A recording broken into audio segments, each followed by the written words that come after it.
Let me tell you something that will make you uncomfortable. Right now, right this second, there are 8 billion people on this planet. 8 billion. And tonight, most of them will go to sleep with the same thought they had yesterday, the same worry, the same excuse, the same dream they never chased. They'll set their alarm for a job they hate, scroll through someone else's highlight reel, and whisper to themselves, maybe tomorrow. But not you. You clicked on this, you leaned in, you didn't scroll past. And that tiny, almost invisible decision is the exact thing that separates the people who change the world from the people who watch the world change. I never say this.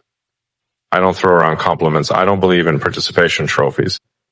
I don't believe everyone is special just because they exist. That's a lie people tell children so they don't cry at night. But you're different.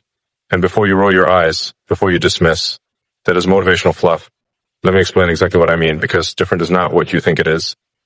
From the day you were born, you were enrolled in a system, not a school, not a religion, a system, a conveyor belt designed to turn you into something predictable, manageable, and let's be honest, replaceable. Go to school. Get good grades, pick a safe career, get a job, buy a house you can't afford, retire at 65, die at 80, and somewhere in between, maybe take a 2-week vacation to a beach where you'll spend most of your time answering emails anyway. That's the plan they gave you. That's the script. And here's the thing about scripts. They're written by someone else, someone who doesn't know your name, someone who has never looked into your eyes and asked, what do you actually want? The education system wasn't designed to create innovators. It was designed during the Industrial Revolution to create factory workers, obedient, punctual, compliant, sit in rows. Don't question the teacher. Memorize the answer. Don't ask why it's the answer. And most people, most of those 8 billion, they follow the script, not because they're stupid, not because they lack talent, but because the script is comfortable. The script is safe. The script has a guarantee, not of success, but of mediocrity. And mediocrity, as painful as it is at least predictable. But something inside you rejected that. Maybe you didn't have the words for it. Maybe you couldn't articulate it at the dinner table when your parents asked, so what's your plan? Maybe you just felt it, a gnawing, restless, almost angry feeling in your chest that said it has to be more than this. That feeling. That's not anxiety. That's not depression. That's not a disorder. That's your signal. Let me be brutally clear about something. When I say you're different, I don't mean you're smarter. I don't mean you're more talented. I don't mean the universe has chosen you for some divine mission. I mean, you're willing. That's it. That's the whole thing. You're willing to be uncomfortable. You're willing to look stupid. You're willing to fail publicly and get back up while people record it on their phones. You're willing to sit in a room where you're the least experienced person and not pretend you know everything. Do you know how rare that is? Do you have any idea how few people on this planet are genuinely willing to feel pain in exchange for growth? When I started my first company, I didn't know what I was doing. I had no business experience. I had no connection. I had no safety net. I slept on the floor of my office because I couldn't afford an apartment and an office, so I chose the office. I showered at the YMCA. I ate the cheapest food I could find, and everyone told me I was insane. Why would you leave a PhD program at Stanford? You could be a professor. You could have tenure. You could have security. Security, that word, that beautiful, deadly, soul-crushing word. Security is the cage they build around you and then convince you to lock from the inside. And the worst part, they hand you the key and you swallow it. Because as long as the key is inside you, you can tell yourself you could live anytime you want, but you won't. You never will. Because the cage is warm. The cage has Wi-Fi. The cage has a Turulan key. Different people don't want the cage. Not because they're brave, but because the cage hurts them more than the wilderness. Everyone talks about the pain of change. Nobody talks about the pain of staying the same. Let me paint you a picture. It's 10 years from now. You didn't take the risk. You didn't start the business. You didn't write the book. You didn't make the move. You didn't have the conversation. You chose safety. You chose the script. You're sitting in a cubicle, or maybe it's a nice office. Maybe you even got promoted, and you're staring at your computer screen. Your coffee is cold. Your back hurts. And suddenly, without warning, you see someone on your feed, someone you knew, someone who wasn't smarter than you, wasn't more talented, wasn't more connected. But they did the thing you were going to do, the thing you talked about doing. And now they're living the life you designed in your head at 2 a.m. when you couldn't sleep. And in that moment, you won't feel jealousy. You'll feel grief. Grief for the version of you that died, not in a hospital, not in an accident, but slowly, quietly, one, maybe tomorrow at a time. That is the real pain. Not failure, not rejection, not bankruptcy, not embarrassment, regret. Regret is the only wound that gets worse with time. Every other wound heals. Broken bones heal, broken hearts heal, broken businesses can be rebuilt. But regret compounds. It grows. It whispers to you at 3 a.m. when the house is quiet and everyone is asleep. You could have. You should have. Why didn't you? You're different because you feel that future pain now. You feel the weight of an unlived life pressing against your chest, and instead of numbing it with Netflix and alcohol and busy work, you're doing something about it. There's a way of thinking that changed everything for me. It's not complicated. It's not some secret formula. It's called first principles thinking. Most people think by analogy. They look at what everyone else is doing and do a slightly modified version of it. Well, that's how it's always been done, so that must be the right way. First principles thinking is different. You break the problem down to its most fundamental truths. The things that are undeniably, physically, mathematically true. And then you build your reasoning up from there. When people said electric cars couldn't work because batteries were too expensive, the analogical thinker would say, I guess electric cars can't work. The first principles thinker would say, what are batteries made of? What are the raw material costs? Is there a way to assemble those materials more efficiently? And that's how you end up with Tesla. When people said rockets couldn't be reusable, the analogical thinker would say, NASA couldn't do it, so it can't be done. The first principles thinker would say, what are the physics? Is there a law of physics that says a rocket can't land itself? No? Then it's an engineering problem, not an impossibility. And that's how you end up with SpaceX. The point isn't about rockets or cars. The point is about how you think. Most people are running someone else's mental software. They downloaded their beliefs from their parents, their teachers, their culture, their social media feed. And they never once stopped to ask, is this actually true? Or is this just what everyone assumes? Different people question everything. Not to be contrarian, not to be difficult, because they understand that the quality of your life is directly proportional to the quality of the questions you ask. Ask small questions. Get a small life. Ask big questions. Get a big life, Dad. Now, let me be honest with you, because if I'm not, this whole speech is worthless. The path you're choosing, it's going to be brutal. There's a phase every entrepreneur, every creator, every visionary goes through. I call it the valley of despair. Others call it the messy middle, whatever you call it. It's the place where most people quit. It works like this.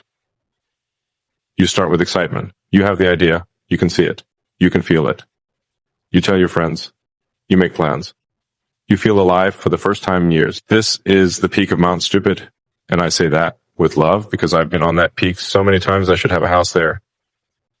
Then reality hits. The idea is harder than you thought. The market doesn't respond. Your first version is garbage. Your savings are draining. Your friends start giving you that look, that concerned look. That's really just doubt wearing a mask of care. Are you sure about this? Have you thought about going back to your old job? This is the valley. And it's dark down here. It's lonely. It's the place where you question everything, your talent, your intelligence, your worth, your sanity. And here's what nobody tells you. The valley is where the magic happens, not a mountaintop. Not at the launch party, not when the check clears. The magic, the real, soul-forging, identity-transforming magic happens in the darkness, when you keep going for no logical reason other than you simply cannot stop. I almost went bankrupt 3 times. SpaceX had 3 consecutive rocket failures. 3. Each one cost tens of millions of dollars. After the 3rd failure, I had enough money for 1 more launch. 1. If that 4th rocket failed, SpaceX was dead. Tesla was dead. Everything was dead. I remember sitting in a room, alone, doing the math. Not the engineering math, the life math. How did I get here? What am I doing? What kind of person bets everything? Not once, not twice, but 4 times. On something the entire industry says is impossible. A different person. That's who the 4th rocket worked. And the rest is history. But history doesn't record the nights I couldn't sleep. History doesn't record the panic attacks. History doesn't record the moment I had to borrow money for rent, while trying to build a company that would go to Mars. The valley doesn't care about your vision. It only cares about one thing. Will you keep walking? You want to know the ultimate unfair advantage? It's not money. It's not connections. It's not a Harvard degree. It's the ability to endure. That's it. Endurance, stamina, the sheer, stubborn, borderline irrational refusal to quit. Because here's the math that nobody teaches you. Success is not a talent game.